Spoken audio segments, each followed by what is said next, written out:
بسم الله الرحمن الرحيم بناوي خداي بخشند ومهربان إذا السماء انشقت وأذنت لربها وحقت وإذا الأرض مدت وألقت ما فيها وتخلت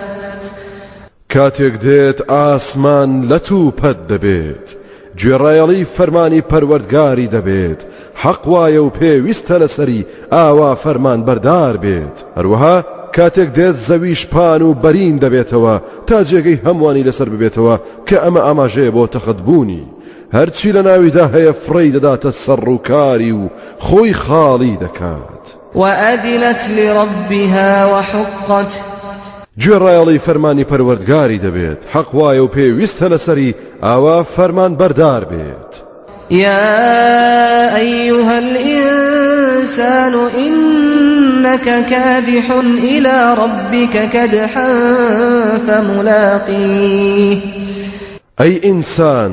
بەڕاستی تۆ خۆت زۆر ماندوو دەکەیت زۆر ڕەنج و زەحمەت دەچێشیت سەرنجامیش دەبێ بگەڕێیتەوە بۆ لای پەروەردگارت تا پاداشتی ڕەنج و هەوڵەکەت وەربگریت فأما من أوتي كتابه بيمينه فسوف يحاسب حسابا يسيرا جا ئەوەی دۆسیەی کردەوەکانی درایە دەستی ڕاستی ئەوە لەمە دوان لێپرسینەوەیەکی زۆر ئاسانی لەگەڵدا دەکرێت وينقلب إلى أهله مسرورا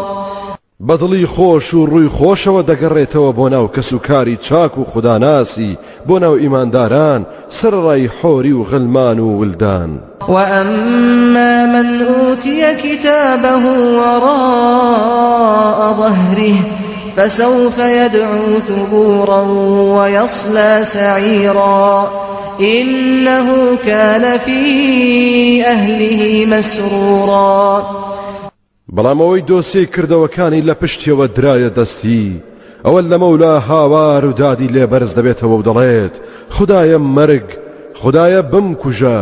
خدایە لە ناوم بەرە دەخرێتە ناو دۆزەخ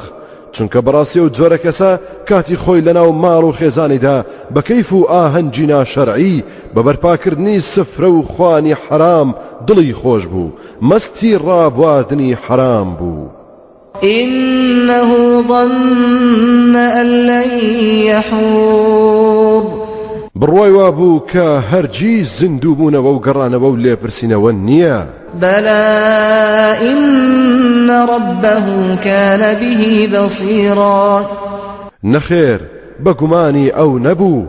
پەروەردگاری چاک ئاگاداری کار و کردەوەکانی بوو دەیبینی چی دەکات فلا أقسم بالشفق والليل وما وسق والقمر إذا اتسق لتركبن طبقا عن طبق سوێندم بەو کاتەی دوای خۆر ئاوا بوون ئاسۆ سوور هەڵدەگەڕێت بە شەو ئەوەی کە کۆی دەکاتەوە شەوگار ئادەمیزاد لە ماڵی خۆیدا و گیانداران لە شوێنی خۆیان و باڵندەکان لە هێلانەکانیاندا کۆ دەکاتەوە بەمانجی چواردەش کاتێک تێر و تەواو و گەورە و درەخشان دەبێت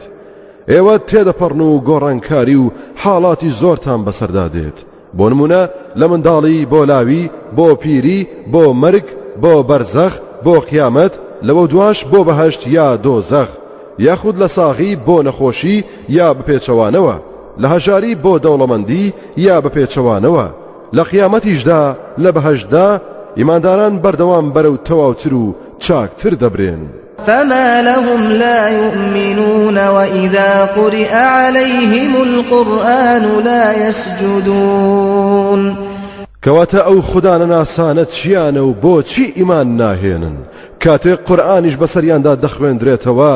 سوژدە نابن و ملکەج نابن بل الذين كفروا يكذبون والله أعلم بما يوعون دیارە کە بێباوەڕان بەردەوام ڕاستیەکان بە درۆ دەزانن بەڵکو باوەڕی پێناکەن خداش چاگاگا و زانایە بەوەی کە لە دڵ و دەرونیاندا شاردویانەتەوە لە بوغز و کینە و پیلان دژی ئیسلام و مسلمانان فبشرهم بعذاب أليم إلا الذين آمنوا وعملوا الصالحات لهم أجر غير ممنون کەواتە مژدەی ئازار و سزایەکی بە ئێشیان پێ بدە